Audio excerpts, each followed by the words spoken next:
આજે જન્મ દિવસ ઉજવતા કાલે ચિંતામાં જાય છે કીર્તાર તારી કારમી કળા નહીં જરા સમજાય છે। એ મહારાજ જ્યાં ખાવાના ભંડાર ભર્યા છે ત્યાં ખાવા વાળો કોઈ નથી મહારાજ, અને જ્યાં ખાવાનું કાંઈ નથી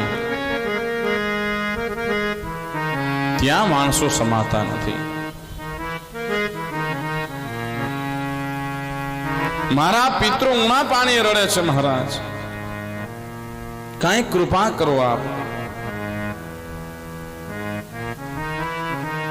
ત્યારે આત્મદેવ બ્રાહ્મણ ને આ સંત કહે છે કે આત્મદેવ બ્રાહ્મણ તમે પુત્ર પુત્ર કરો છો, આપ વેદના જાણકાર છો, આપ શાસ્ત્રના જાણકાર છો, આપ પુરાણના જાણકાર છો, અને આપ સંતાન સંતાન પુત્ર કરો છો। આપ એમ માનો છો કે મારી ઘરે પુત્ર છે એટલે સુખી થઈશ? નહીં નહીં, આત્મદેવ બ્રાહ્મણ સાંભળી લો, આજે તમે સંપત્તિ કમાઈ છે ને એ ભગવાન તમને વાપરવાનો મોકો આપ્યો છે। તમે જે સંપત્તિ કમાઈ છે વાપરી નાખો। તમે એમ માનો છો કે સંતાન જેને છે સુખી છે? નહીં નહીં, આત્મદેવ બ્રાહ્મણ ઘરે ઘરે નજર તો મારો। જે મા બાપ ને 10 બાય 10 ના ઓરડામાં 10 છોકરાને મોટા કર્યા, આજે 10 છોકરાની અંદર 100 વારના મકાનમાં મા બાપ સમાતા નથી, એના માટે જગ્યા નથી। શું પુત્રની અંદર મોહિત થાઓ છો? શું સંતાનની પાછળ દોડો છો? ત્યારે આત્મદેવ બ્રાહ્મણ કહે છે કે મહારાજ એ સંસારનું સુખ એ આપને નહીં સમજાય, બ્રહ્મચારી છો આપ। સંસારનું સુખ એ સંતાન છે, અને જ્યાં સુધી પુત્રનો જન્મ ઘરમાં ન થાય મહારાજ ત્યાં સુધી પિતૃ ઋણમાંથી મુક્ત ન થાવ। પુત્રનો દીકરાનો જન્મ જ્યાં સુધી ઘરમાં ન થાય ત્યાં સુધી પોતાનો પિતા એ પુત્ર ઋણમાંથી મુક્ત ન થાય। ભલે 10 દીકરીઓ હોય, દીકરાને દીકરીનો ફેર નથી, પણ પુત્ર એ પુત્ર છે, દીકરી દીકરી છે, કાલે પરણીને શાસ્ત્ર જશે। અને પિતૃ ઋણમાંથી મુક્ત ન થવું મહારાજ કૃપા કરો। ત્યારે આ સંત કહે છે કે આત્મદેવ બ્રાહ્મણ તારા પુત્રની વાત કરસ તો સાંભળી લે, તારા એક જન્મની અંદર નહીં, તારા 7 જન્મમાં ક્યાંય સંતાન નથી। ત્યારે આત્મદેવ બ્રાહ્મણ છે મહારાજના પગની અંદર પડી ગયો કે મહારાજ આપ 7 જન્મની વાત જો જોઈ શકતા હોય, 7 જન્મનું મારું ભવિષ્ય જોઈ શકતા હોય તો મને સંતાન આપો, અને મારા ભાગ્યમાં ના હોય તો કાંઈ નહીં, આપના ભાગ્યમાંથી આપો, મને પણ સંતાન આપો।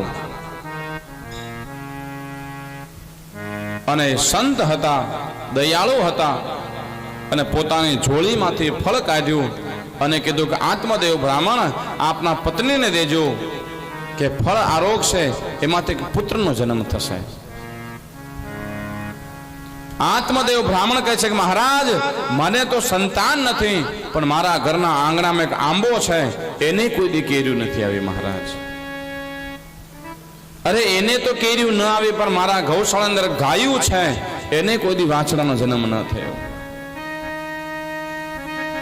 એવા શું પાપ હશે મારા? ત્યારે સંત કહે છે કે આપ ચિંતા ન કરો, આ ફળ આપના પત્નીને દેજો, એ પુત્રનો જન્મ થશે સારો। અને આત્મદેવ બ્રાહ્મણ ફળ લીધો, રાજી થયો, અને નગરની અંદર ગયો, પોતાના મહેલની અંદર, અને પોતાની પત્ની હતી ધૂંધલી, એને ફળ આપ્યું કે હે વાલી આ ફળ ખાજે, એમાંથી આપણને એક પુત્રનો જન્મ થશે। હવે ફળ દઈને તો આત્મદેવ બ્રાહ્મણ ચાલ્યો ગયો, પણ પાછળથી આ ધૂંધલી ચિંતામાં પડી। ધૂંધલી ચિંતા કરે કે જો આ ફળ હું ખાઈ જઈશ તો હું ગર્ભવતી બનીશ, ગર્ભ બની બનીશ એટલે પેટ મોટું થવાનું, પેટ મોટું થાય એટલે મારો દેખાવ બગડી જશે, હું સુંદર પછી નહીં લાગુ. અને બધા એમ કહે છે ગર્ભવતી હોય એને ભજન ભગવાનનું ભજન કરવું જોઈએ, ભગવાનનું કીર્તન કરવું જોઈએ. એ તો મારાથી કોઈ દી થતું નથી, થશે પણ નહીં. હું કરતા હોય એને બંધ કરું, હું ક્યાં ભજન કરવા જાઉં? એમ કહેવાય છે ગર્ભવતી હોય ને તો ખાટું મીઠું ચટપટું ન ખાવું જોઈએ, અને તાના વગર હાલે જ નહીં, ઉઠતા મેં જ જોઈએ. અને એવું સાંભળ્યું છે કે આજુબાજુના ગામડામાં અત્યારે ચોર ડાકો બહુ આવે, અને જ્યારે પણ આ ગામમાં ચોર ડાકો આવે બધા તો ભાગી જાય. મારે મોટો પેટ લઈને ભાગવું કઈ રીતે? ત્યારે આ ધૂંધલી બધા વિચાર કરે, આવા ધૂંધલી મનમાં વિચાર કરે કે આ બધું લઈને મારે જાવું, એના કરતા મારે ન ખાવું સારું. પણ ન ખાવું તો મારા પતિને દુઃખ થશે. આ બધું બેઠી બેઠી વિચાર કરે. ત્યાંની બેન પણ એ બાજુમાં રહેતી હતી, એ ત્યાં આવી અને કહે છે કે ધૂંધલી, તું કેમ ઉદાસ છો? તારા મુખે આજે ઉદાસ, આખું ગામ તને જોઈને ઉદાસ હોય, તું આજે ઉદાસ છો? ત્યારે ધૂંધલી કહે છે કે બહુ મોટી ચિંતા આવી ગઈ છે. શું ચિંતા છે? આ જો મારા પતિ ક્યાં ગયા ત્યાં ફળ લઈ આવ્યા, ફળ ખાવાનું કીધું, ફળ ખાઈશ એમ કીધું, ફળ ખાજે એટલે આપણે દીકરાનો જન્મ થશે. પણ બેન, આ બધું મને કઈ કરવું નથી, તું કઈક રસ્તો બતાડ, આમાંથી મને કઈક ઉગાર. ત્યારે એની બેન પણ કહે છે કે બેન સાંભળ, મારે સારા દિવસો છે, જો તારી ઈચ્છા હોય તો એક રસ્તો છે મારી પાસે. શું? મારે સારા દિવસો છે, મારો પતિ સંપત્તિનો ભૂખ્યો છે અને તારો પતિ સંતતિનો ભૂખ્યો છે. તો એક કામ કરું, તું ખાલી 9 મહિના પેટને કપડા બાંધીને એમ નાટક કરજે કે હું ગર્ભવતી છું, હું ગર્ભવતી છું, અને મારે જ્યારે સંતાનનો જન્મ થશે એ હું તને આપી દઈશ, તું મને સંપત્તિ આપી દેજે, તારું કામ થઈ જશે ને મારું કામ થઈ જશે. ત્યારે આ ધૂંધલી કે આ ફળને ક્યાં મૂકવા જાવ? ત્યારે કે કામ કર, તારે આંગણાની અંદર ગાય છે, એને કોઈ દી વાસડા ન થયા, આ ફળ એને આપી દે, એની ફળની પરીક્ષા થઈ જાય. બાપુ એમને એમ દઈ ગયા કંઈક છે? ત્યારે એ ફળ હતો એ ગાયને આપ્યો, અને જે રીતે એને બહેને કીધું એ જ રીતે આ ધૂંધલી છે નાટક કરવા લાગી. 9 મહિના પરિપૂર્ણ થયા અને પુત્રનો જન્મ એની બહેનપણીને ત્યાં થયો. રાત્રે આવી અને આ ધૂંધલીને દઈ ગઈ, જે પણ સંપત્તિ નક્કી કરી એ બધી આ લઈ ગઈ. અને સવાર થઈ અને ધૂંધલીએ બધાને કહી દીધું મારે દીકરાનો જન્મ થયો, મારી ઘરે દીકરાનો જન્મ થયો, મારી ઘરે દીકરાનો જન્મ થયો. આત્મદેવ બ્રાહ્મણ બહુ રાજી થયો, આખા ગામને બોલાવ્યા, ગરીબોને, અને દાન પૂર્ણ આપ્યા. બ્રાહ્મણોને બોલાવ્યા, વેદ મંત્ર બોલાવીને દાન દક્ષિણા દેવા લાગ્યા, અને જેને જે જોતું હતું બધું આત્મદેવ બ્રાહ્મણ દાન પૂર્ણ કરવા લાગ્યો. 2-4 દિવસ ગયા, પોતાના આંગણાની અંદર જે ગાય હતી એને ફળ ખાધું, એને પણ ગર્ભ પરિપૂર્ણ થવાયું, અને ત્યાં પણ એક બાળકનો જન્મ થયો. અને બાળકનો આકાર હતો એ આખો પુરુષનો હતો, કેવલ કાન હતા એ ગાય જેવા હતા.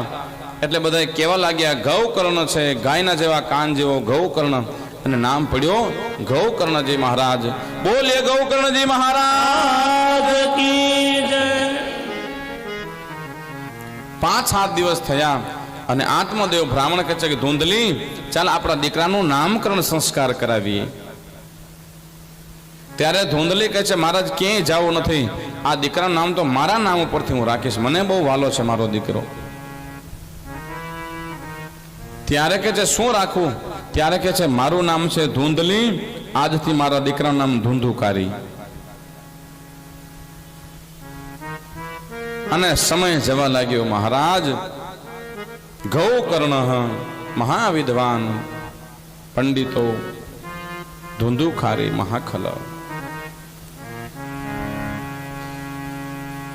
ગૌકર્ણજી મહારાજ ધીમે ધીમે મોટા થવા લાગ્યા, ગુરુકુળની અંદર ભણવા માટે ગયા.